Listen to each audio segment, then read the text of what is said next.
Hello friends, my name is Rajat Mohan. I am a chartered accountant company secretary who have been working in the field of GST since 2010. I have written numerous books on GST published by Bharat Law House, given number of workshops and seminars on GST. Then I thought, why not connect with my audience through this e-learning course. My first video was on the constitutional provisions. Now this is the second video under which we'll be discussing the GST Model Law. As you all would be aware, that in the month of December 2015, GST Model Law was floated by unofficial sources of the government. Government has accepted that this model law could be the base paper for GST, however, the law will not be exactly the same. I have read the entire law from cover to cover and I am a firm belief that this is a great stepping stone toward what the final GST law would be. It is our duty to understand whatever is in the public domain through official sources or through unofficial sources. I have drafted this video based upon this model law together with the business process reports that were officially given by Empowered Committee of Finance Ministers in public domain in the months of September to December 2015. In this learning course, I will discuss the various provisions on GST, what they would be applicable once the GST law is made applicable. Now let us start with the most important and most crucial part of GST law. It would be the supply. My dear friends, you will notice that all the enactments, whether under the central law or under the state law, talks about the chargeability with regard to either manufacture or sale of a particular commodity. The new GST Act will be a diversion, a complete diversion from what the laws has been there, and the taxable event would be changed from sale or from manufacture to the supply. So let us now understand the concept of supply. The word supply has been defined in section 3 in an inclusive manner, and it stipulates that supply shall include supply of goods or services by a person for a consideration in the course of his business or commerce. There are four major legs of this definition. First of all, supply of goods or services. Whether a particular commodity is good or services, the charging section does not make any distinguish. Both will be considered as a supply. Thereby, the need of classification dispute will not arise at the time of chargeability of the provision. Such transaction, if taken up by a person, will be a supply for a consideration. The third leg being any supply for a consideration, meaning thereby if there is a supply of goods or services which is not for a consideration, which is a gift, which is out of love, care or affection, it will not be chargeable to the concept of GST. Next limb is in the course of business. Thereby, any transaction of goods or services which is for a consideration has to be in the course of business or commerce. If there is a transaction which is not in the course of business or commerce, it will not be a supply for the purpose of charging GST. Let us take an example of a mother and her son. A mother takes care of her son out of love, care and affection. Even if at some point of time child pays her mother back, a consideration in her old age, still it is not a chargeable transaction under GST. A mother cooks for her child and the child pays her something on the first of every month to run the house. This is not a consideration for the purposes of business, thereby it is not chargeable to GST. Besides this, the Schedule 2 of the GST law stipulates certain transactions that are deemed to be supply of goods or services. Basically, all these transactions are deeming transaction in which either a transaction is deemed to be a good or deemed to be a service. There are 10 to 15 such transactions that you must study. I'll underline a couple of transactions, a couple of important points for you. Any transfer of title of goods will be a supply of good.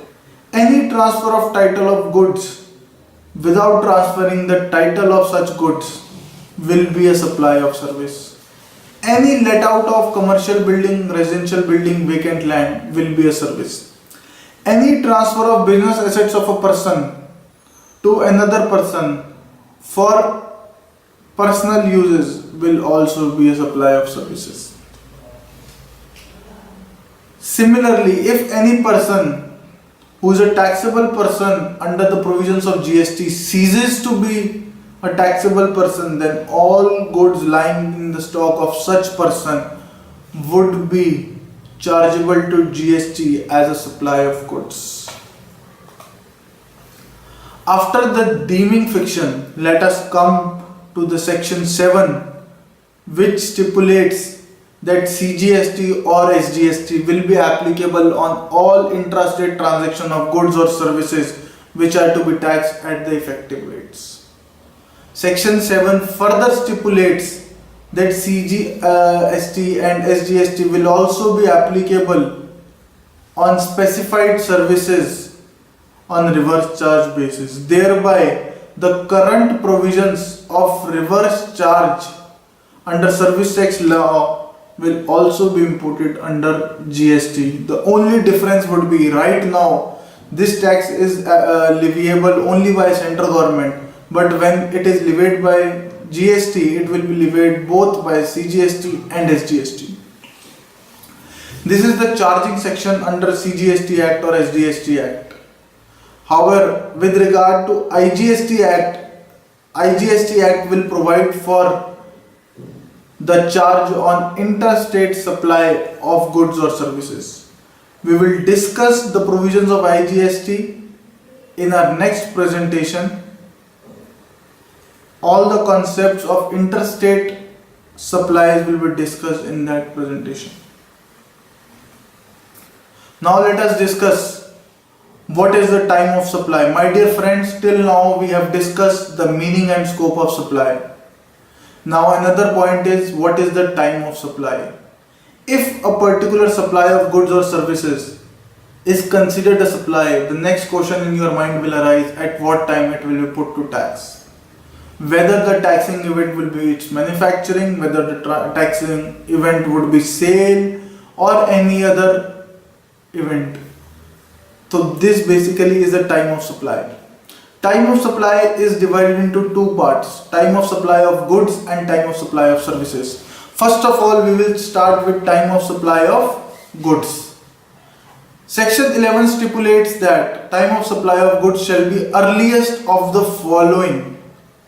That is, the date on which supplier issues an invoice, the date on which any payment is received, the date on which goods are removed. Earliest of the 3 points will be deemed to be the time of supply of goods. However, there is also a point which stipulates that date on which buyer shows the receipt in his books will be the deemed time of supply of goods. This provision is put there specifically to cover the cases of enforcement, investigation, search, etc. Now the next question that will arise in your mind is, what will be time of supply in case of continuous supply of goods? Time of supply in case of continuous supply of goods would be the date of expiry of successive statement of account. That is to say, whenever your client drafts a statement of account for such continuous supply of goods, then it will be deemed to be the time of supply. However, practically, I wish that you should not try to involve any kind of tax planning in this matter, as there is another provision in case of continuous supply of goods which stipulates that if you are unable to determine the time of supply with regard to successive statement of account, then time of supply shall be the earliest of the following, that is the date of invoice or the date of payment. Coming to a next situation, which is the supply of goods on approval basis. You will see several clients, several people supplying goods on approval basis, wherein the manufacturer or trader send his goods from his office to the office of his client without knowing whether the goods have been finally sold or not. In such case, the provision of section 11 is whenever the supply gets finalized, it will be the deemed date of supply of goods. For example, in case of jewelry, the jeweler gives 3 rings to 3 different buyers on the same date for their approval. Mr. X, Y and Z. If the Mr. X gives his approval for such sale on 1st of January, then the 1st of January would be deemed to be the time of supply. Mr. Y gives his approval for the goods on 15th of January, then 15th of January would be considered a time of supply for him. If Mr. Z gives his approval in the month of February, then such date would be considered as time of supply for Mr. Z. Thereby, the date of approval of such goods would be the date of supply of goods. However, if there is no approval within a period of 12 months from the date of supply, then such expiry of 12 months would be deemed to be the time of supply. In any other case which is not covered above and return has been filed, then the due date of filing of return would be considered as the time of supply, or for any other case, date of payment of GST. These 2 cases are basically drafted to cover all the cases that may crop up in future on account of any litigation or investigation. Now let us come to the next section, that is the time of supply of services. Time of supply of services. It would be the date of receipt of payment or the date of issue of invoice, whichever is earlier. There would be a prescribed time when the invoice will be issued by service provider to service receiver. If the invoice is issued within this prescribed time, then the time of supply would be earliest of the receipt of payment or issue of an invoice. If invoice has not been issued within the prescribed time, then the time of supply will be the completion of the such service or receipt of payment. Let us take an example. You are a chartered accountant rendering chartered accountant services. On 31st March 2015, your client makes a provision in his books of accounts with regard to an audit fees, for which no invoice is issued by you. After 6 months, you complete the service but does not issue an invoice. You issue an invoice after 2 months of completion of service. In such case, the time of supply would be the date on which the service has been completed. That is to say, the date on which audit has been completed. My dear friends, you must note that in such cases, if there is any signing of balance sheets or certificates in back date, then the completion of service would be deemed to be taken effect on such date. Thereby, you would be required to pay tax on such date. Moving forward, what will happen in case of continuous supply of services? If the payment is linked to completion of an event, then such event will be the time of supply of services. For example, you are a chartered accountant, you have taken up a matter in court on behalf of your client, and the agreement provides that the date of receipt of order by the client would be the date on which payment will be made to you. Then in such a case, irrespective of whether payment has been made to you or not, on the completion of an event, that is the receipt of order by the client, it will be deemed that services has been rendered on such date. If the payment is not linked to a completion of an event but any other date has been mentioned in your contract, then such date will be the time of supply. If you are not able to determine the time of supply with regard to in case 1 and case 2, then issue of an invoice or date of receipt of payment, whichever is earlier, would be deemed to be the time of supply of such services.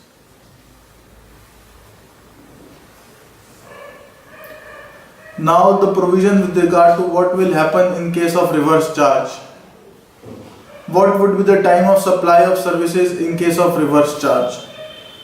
It will be the date of receipt of services, or date of payment, or date of invoice, or date on which such services have been recorded in books of accounts. Earliest of all these 4 events would be deemed to be time of supply of services. I will again repeat, earliest of the following event would be considered as time of supply of services in case of reverse charge: date on which payment has been received, date on which invoice has been issued, date on which the services have been received, or the date on which a debit with regard to such service has been made in books of accounts. Residuary provision. In case return is to be filed, due date of filing of return. In case return is not to be filed, then the date of payment of GST. I will again mention that these 2 cases are residuary cases to be used by department in case of investigation or enforcement.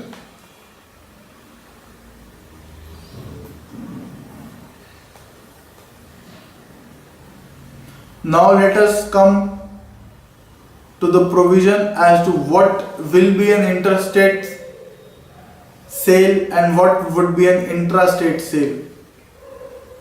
First of all, let us see the provision with regard to goods.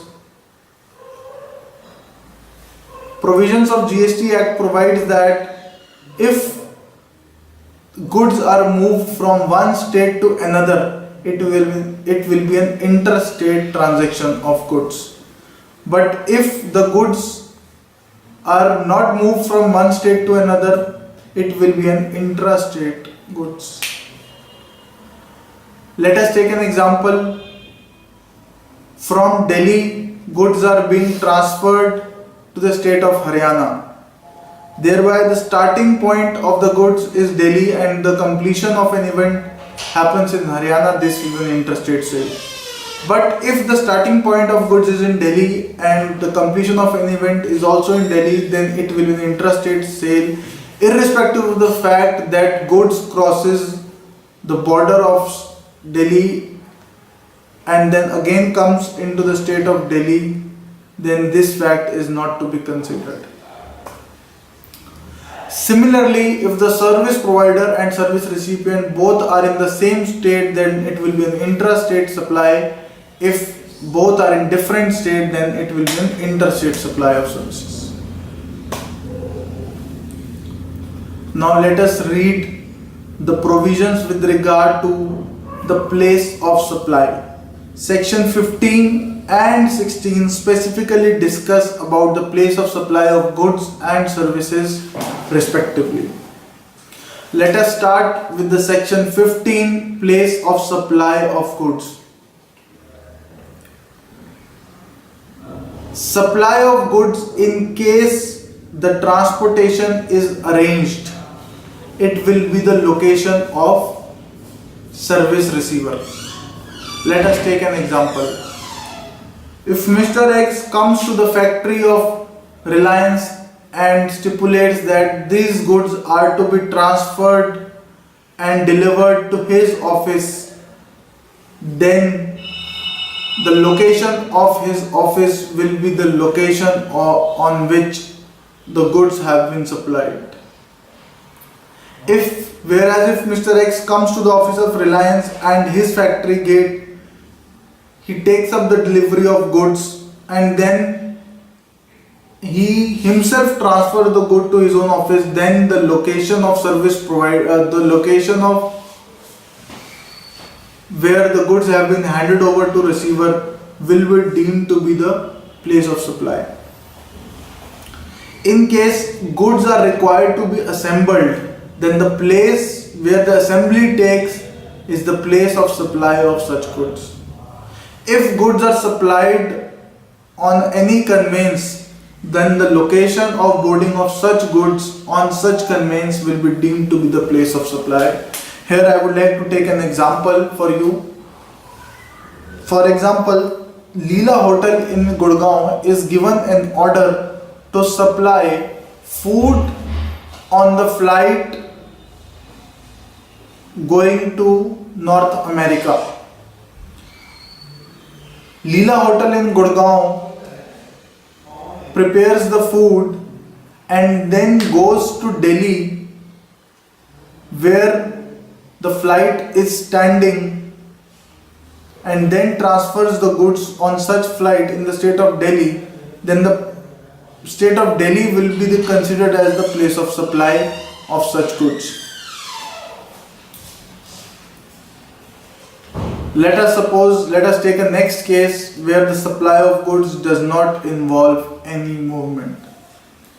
Then the location of such goods at a time of supply will be considered as the place of supply. My dear friends, these all rules are specifically mentioned under section 15. I can give you a generic rule which will be applicable to most of the cases. Supply of goods will be deemed to be taken place at that location where the goods are handed over to the recipient together with its title, where the risk and reward of such good location where the risk and reward of such goods are transferred to receiver, it will be deemed to be the place of supply of goods. I hope all the points that are discussed specifically in section 15 are only clarificatory in nature, but the basic principle remains the same. Even if you take up the example of supply of goods on any aircraft, then the point at which the risk and reward or goods are transferred to receiver is on the boarding of such goods to an air flight. Thereby a deeming fiction have been put in act to assume that the location of boarding will be the place of supply. My dear friends, please remember the general rule, that point where the goods together with its title are handed over to the recipient will be deemed to be the place of supply. Now let us come to the place of supply of services. You must note that in case of supply of goods, determination of place of supply was much easier as the goods were physically present. Identification of physical goods was possible. Whereas in case of services, it is almost impossible to stipulate where the services are moving, as it does not have any physical presence. Section 16 in detail discusses all such provisions and situations 16 in its first part discusses the general provision which stipulates that if any registered taxable person provides a service to another registered taxable person, then the location of such receiver would be the place of supply. For example, I am a chartered accountant working in Delhi and I enter into an agreement with Reliance head office in Mumbai to provide audit of 3 locations in Mumbai. Then it will be deemed that services are provided in the state of Mumbai. Now let us assume the services are provided to an unregistered person, then the location of service provider would be deemed to be the place at where the supply of services are made. I am in my office and I provide a consultancy over phone to Mr. X who is sitting at some other place unknown to me. After giving the consultancy, I receive the money in my bank account. Such person taking a consultancy from me is an individual and does not have any account with GST authority. In such case, location of my office, that is New Delhi, would be assumed to be the location where the services are so provided. These are the 2 generic rules, general principles which are to be followed in case of determination of place of supply of services. Now we will consider some specific provisions, or you can say the deeming provisions, which will deem and provide the place of supply of services. The specific provisions will be read before the generic provisions in any case. First, supply of any service which is in relation to immovable property. Location of such immovable property will be the place of supply. For example, construction services, renting services, insurance of such immovable property, hotel accommodation, etc.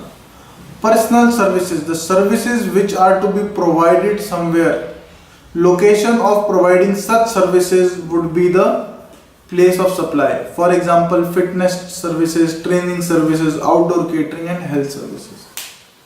Event-based services, services with regard to admission ticket to any cricket match, conference, exhibition, sponsorship, etc.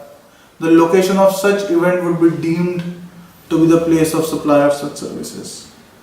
Transportation of goods to a registered person, location of service receiver. Transportation of goods to an unregistered person, location where goods are handed over for transportation. Passenger transportation services, for example, air tickets. The place of supply would be the place at which the passenger starts his journey. Let us take an example. I am having an office in Mumbai and want my office staff to travel from Delhi to Mumbai. I provide him the air tickets for traveling from Delhi to Mumbai. Then in such case, place of supply would be the New Delhi station where the passenger embarks upon the journey.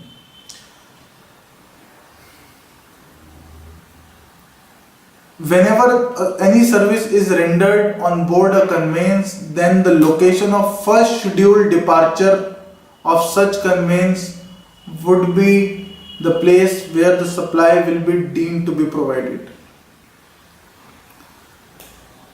Landline phone, internet connection, location of the telecommunication line. Postpaid mobile phone, billing address of the service receiver. Prepaid mobile connection where the voucher is being sold.